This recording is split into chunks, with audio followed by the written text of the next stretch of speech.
Super over आपने cricket में देखा होगा, लेकिन योगी आदित्यनाथ का सुपर ओवर दिखा सिंगापुर में। विदेश दौरे पर गए योगी आदित्यनाथ सिंगापुर में हैं। योगी आदित्यनाथ का जैसा क्रेज दूसरे राज्यों में देखने को मिलता है ना, वैसा ही क्रेज सिंगापुर में भी दिखा। योगी आदित्यनाथ की नीतियों की तारीफ सिंगापुर में यूपी की एक महिला ने भरे मंच से की और उन्हें यूपी की 11 करोड़ महिलाओं का भैया कहकर बुलाया। सुनिए और सीमा पार सीएम योगी की लोकप्रियता को समझिए। मेरे दिल से बस आपके लिए 2 लाइनें निकली थी। एक तो जब संत सियासत में आता है तो सियासत इबादत बन जाती है, और वो बन चुकी है। और उत्तर प्रदेश की 11.5 करोड़ महिलाओं की तरफ से मैं आपको भैया बोलती हूं, क्योंकि आपने हमें इतनी सुरक्षा प्रदान की है। जो आपने भी बोला, हम अब रात को निकलते नहीं डरते। अब डरता है तो अपराधी डरता है, जिसकी आप डेंटिंग और पेंटिंग करते हैं, जिसकी आप शल्य चिकित्सा करते हैं। तो मेरा नारा है, योगी है तो यूपी है। ऐसे ही योगी नेतृत्व प्रदेश भवति सुरक्षितम शुभम। योगी जी के नेतृत्व में प्रदेश सुरक्षित है और उसका कल्याण होगा, यह निश्चित है।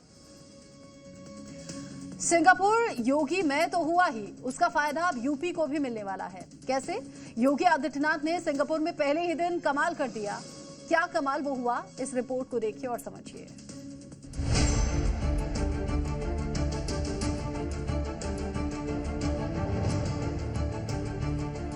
अब वो दंगों वाला यूपी नहीं है।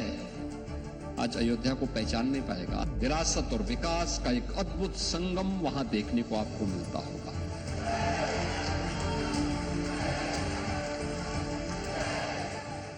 योगी आदित्यनाथ लग्जरी कार से उतरे, लोगों का अभिवादन किया, लोगों ने बुके भेंट किया और माला पहनाई। योगी आदित्यनाथ भगवा कपड़े में जब सिंगापुर पहुंचे तो उनका स्वागत कुछ इस अंदाज में हुआ। धरती विदेशी थी, लेकिन योगी का अंदाज देसी था। योगी आदित्यनाथ उसी फॉर्म में नजर आए जिस फॉर्म में वो यूपी की पिच पर खेलते हैं। ऑपरेशन सिंदूर के अंदर जो ब्रह्मोस मिसाइल दागी गई थी ना, वो लखनऊ की ही है।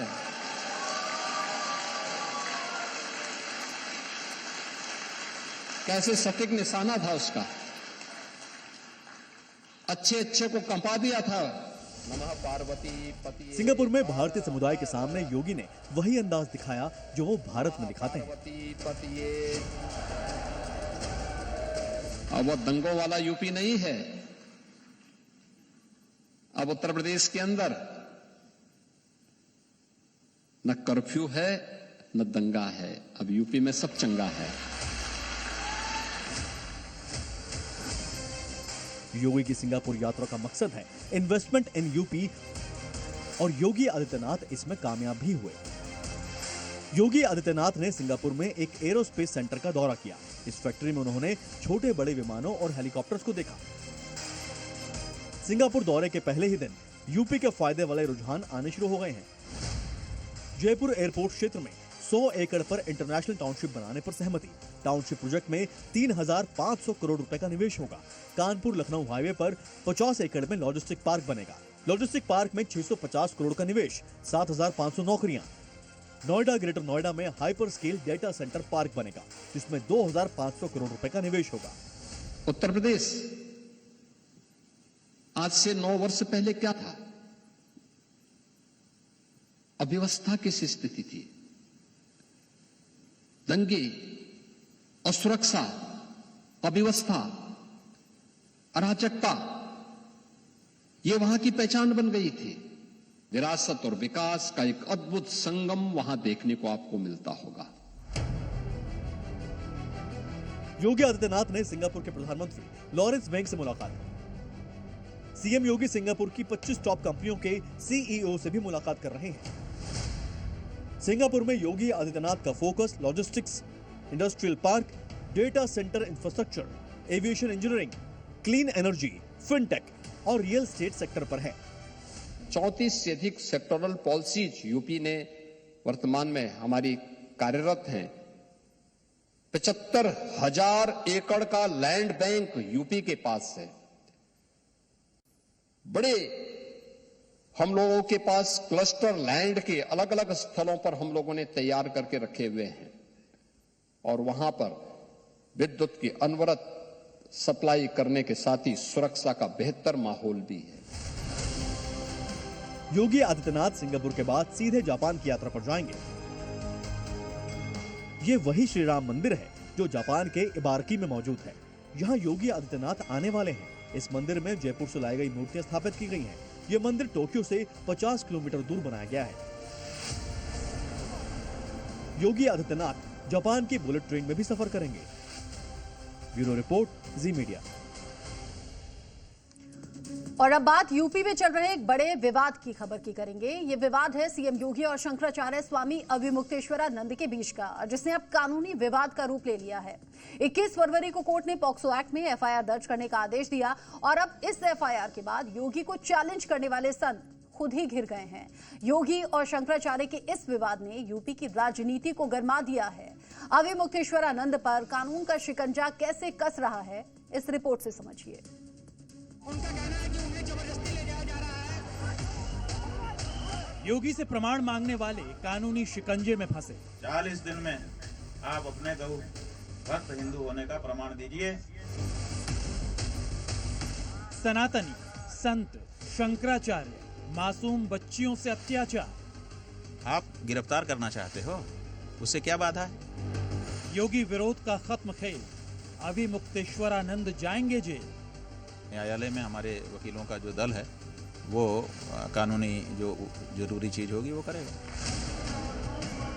ज्योतिष पीठ के शंकराचार्य अविमुक्तेश्वरानंद, जो माघ मेले में हिंदुत्व और सनातन के अपमान के खिलाफ धरने पर बैठे, अब उन्हीं शंकराचार्य पर संत, सनातन और शंकराचार्य की पदवी पर दाग लगाने के संगीन इल्जाम लगे हैं और स्वामी अविमुक्तेश्वरानंद के खिलाफ कानूनी शिकंजा कसने की तैयारी हो रही है।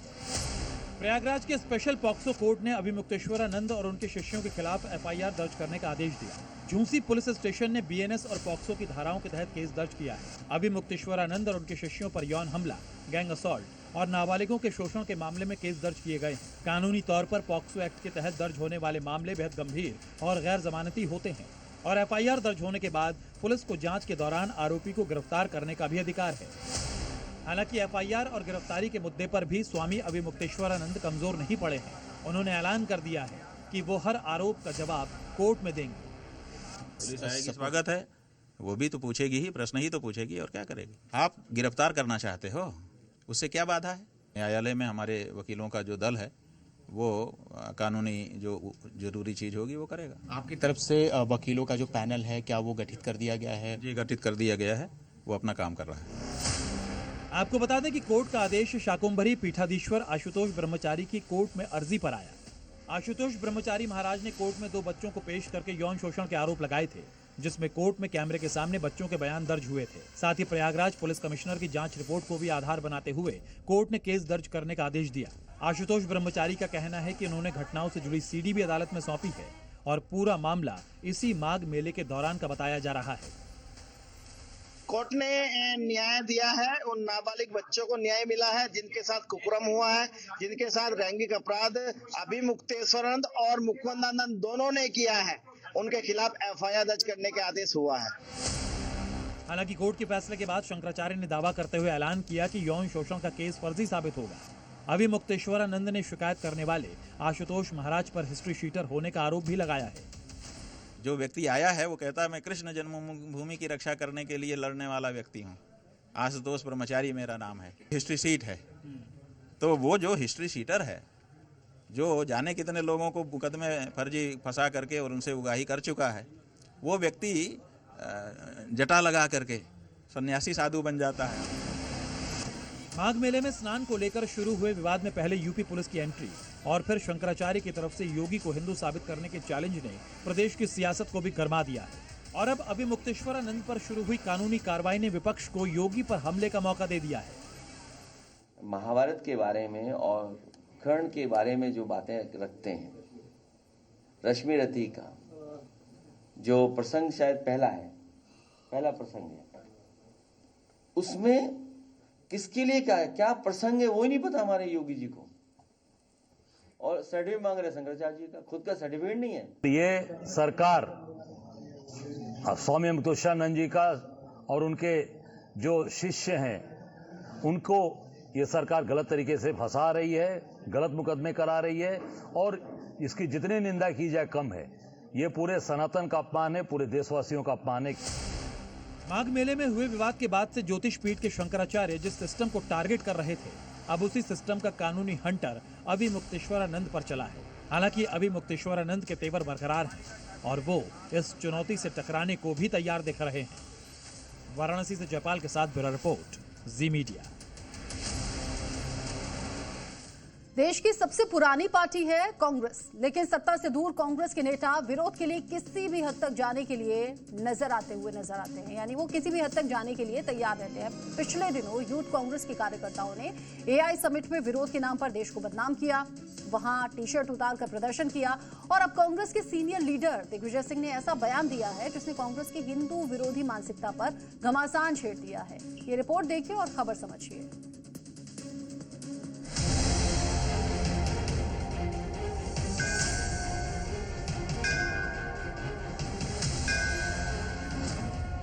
दिग्विजय सिंह के लिए हिंदू कोई धर्म नहीं है। हिंदू जो है वो कोई धर्म नहीं है। दिग्विजय सिंह को हिंदू राष्ट्र से भी परहेज है। तो भारत वर्ष क्यों नहीं कहते भाई, उसको हिंदू राष्ट्र क्यों कहते हैं? यानी कुल मिलाकर अपने राजनीतिक करियर में हाफ सेंचुरी लगाने जा रहे दिग्विजय सिंह आज भी उसी मानसिक ढर्रे से चल रहे हैं जिसके साथ उन्होंने शुरुआत की थी। अब इसे आदत कहें या फितरत, ऐसा लगता है हिंदुस्तान में रहकर भी हिंदू शब्द से दूरी को कांग्रेस और कांग्रेस के नेताओं ने अपना पैशन और प्रोफेशन बना लिया है। और इसकी झलक एक बार फिर पुणे में दिग्विजय सिंह के हिंदू विरोधी बयान से मिली, जहां भारतवर्ष और संविधान की परिभाषा समझाते समझाते दिग्विजय सिंह हिंदू धर्म और हिंदू राष्ट्र को टारगेट कर बैठे। मैंने कहा हिंदू जो है वो कोई धर्म नहीं है, भारत राष्ट्र है और ये हमारे भारतीय संविधान में है। तो भारत वर्ष क्यों नहीं कहते, उसको हिंदू राष्ट्र क्यों कहते हैं? ऐसा पहली बार नहीं है जब हिंदू, भगवा और सेना के शौर्य जैसे मुद्दों पर कांग्रेस के दिग्गजों की विरोधी सोच सामने आई हो। आज से पहले भी दिग्विजय सिंह भगवा आतंकवाद शब्दों का इस्तेमाल करके विवाद खड़ा कर चुके हैं।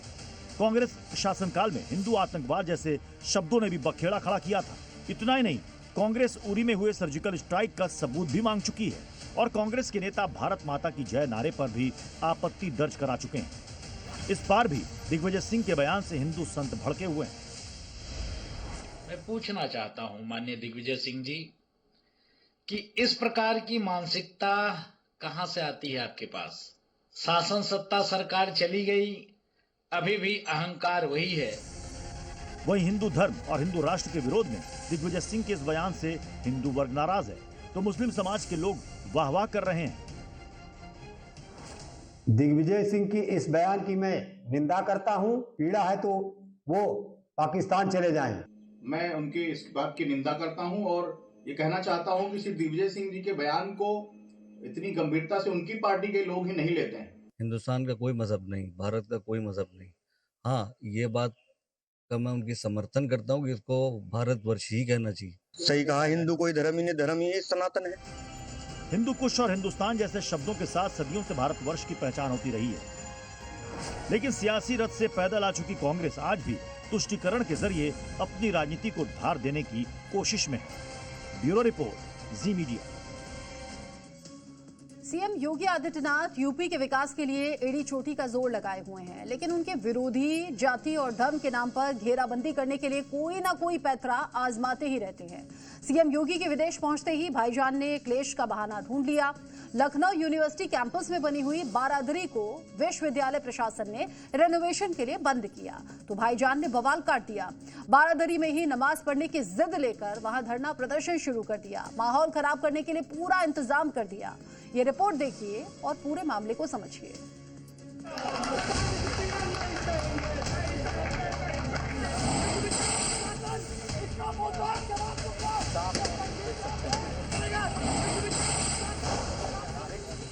हंगामा मचा है, साफ तौर पे देख सकते हैं, बवाल किया जा रहा है। और देखिए ये तोड़ना शुरू कर दिया है इन्होंने। साफ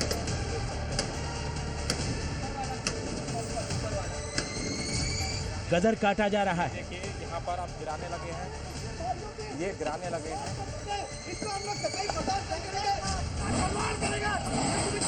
ये सब हो रहा है लखनऊ यूनिवर्सिटी कैंपस में, क्योंकि विश्वविद्यालय प्रशासन ने रमजान के महीने में कैंपस में बनी लाल बहादुरी मस्जिद को सील कर दिया है।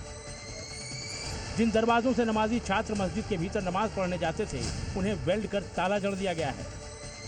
इसी से भड़के छात्रों ने दरवाजे को तोड़ने की कोशिश की।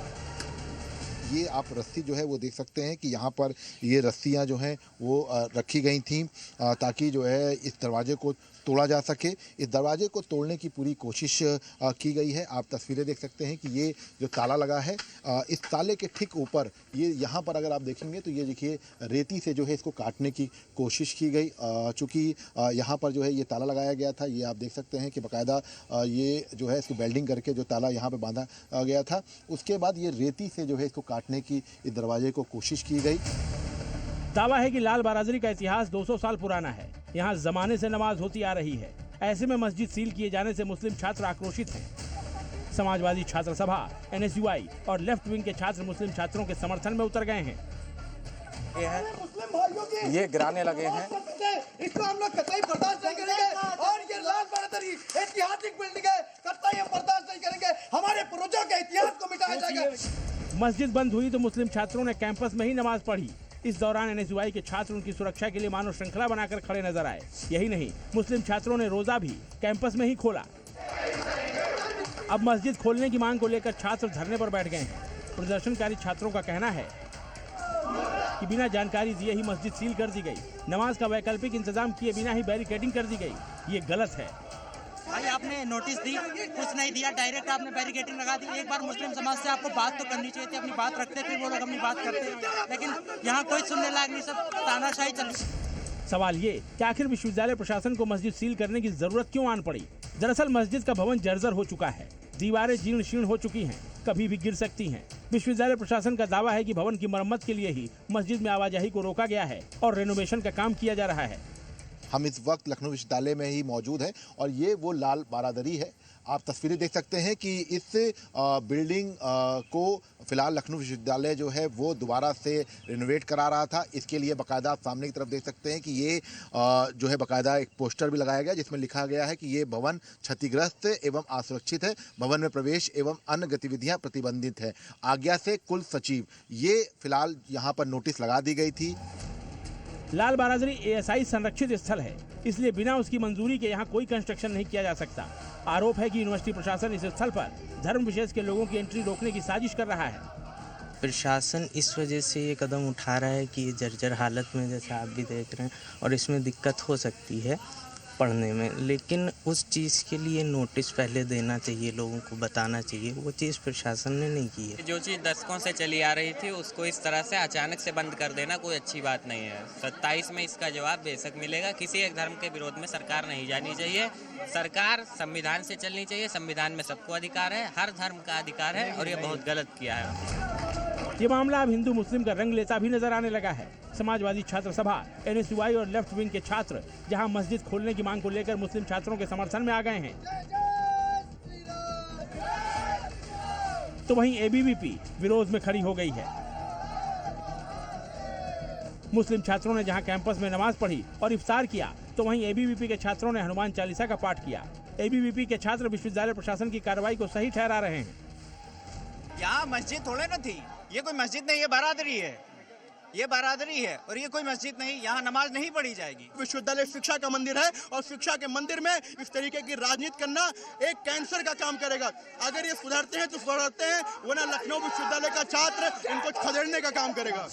इस मामले में विश्वविद्यालय प्रशासन की ओर से अभी तक कोई बयान जारी नहीं किया गया है, जबकि यूनिवर्सिटी के छात्र गुट इस पूरे मामले को लेकर आमने सामने आ गए हैं। विशाल रघुवंशी के साथ ब्यूरो रिपोर्ट, जी मीडिया।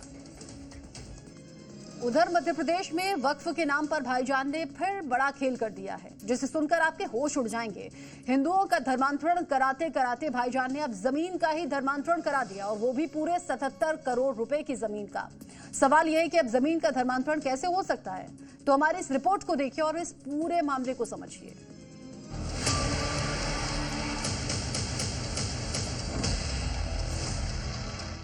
मध्य प्रदेश में जमीनों का धर्मांतरण। 77 करोड़ की जमीन डकार गए मियां भाई। जो भी अगर उस पर कब्जा करेंगे उसका कब्जा हटाएंगे। सरकारी जमीन में हेरा फेरी सरकार से मिले बगैर नहीं हो सकती। सरकारी लोग उसमें शामिल रहते हैं, उनकी सहमति रहती है। भोपाल, बुरहानपुर, छतरपुर, देवास, टिकमगढ़, आगर मालवा, अनूपपुर, बालाघाट और भिंड मध्य प्रदेश के 20 जिलों में भाईजान का लैंड जिहाद एक्सपोज हुआ है। अभी तक भाईजान के टारगेट पर हिंदू थे।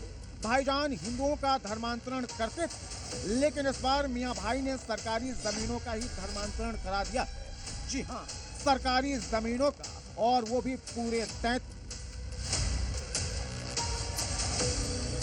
भोपाल के इस मस्जिद का मियां भाई ने चोरी छिपे धर्मांतरण कर दिया। ये संजय नगर स्थित भोपाल की एक प्रॉपर्टी है। ये उनमें से एक प्रॉपर्टी ऐसी ही CAG की जांच में मध्य प्रदेश की लगभग 33 ऐसी प्रॉपर्टी हैं जो जांच में पाई गई हैं कि ये वक्फ ने गलत तरीके से इनको हत्या ली या फिर कब्जा ली या इनको चेंज कर दिया गया। ये सरकारी प्रॉपर्टी है। ये मस्जिद सरकारी जमीन पर, लेकिन कागजों में हेर फेर कर धर्मांतरण गैंग ने इसे वक्फ की प्रॉपर्टी बना दिया। साल 2094 में इस जमीन को सरकार 30 साल के लिए लीज पर दी थी, लेकिन 2022 आते आते मियां भाई ने साजिश कर लैंड यूज को ही बदलवा दिया और कब्जा कर लिया।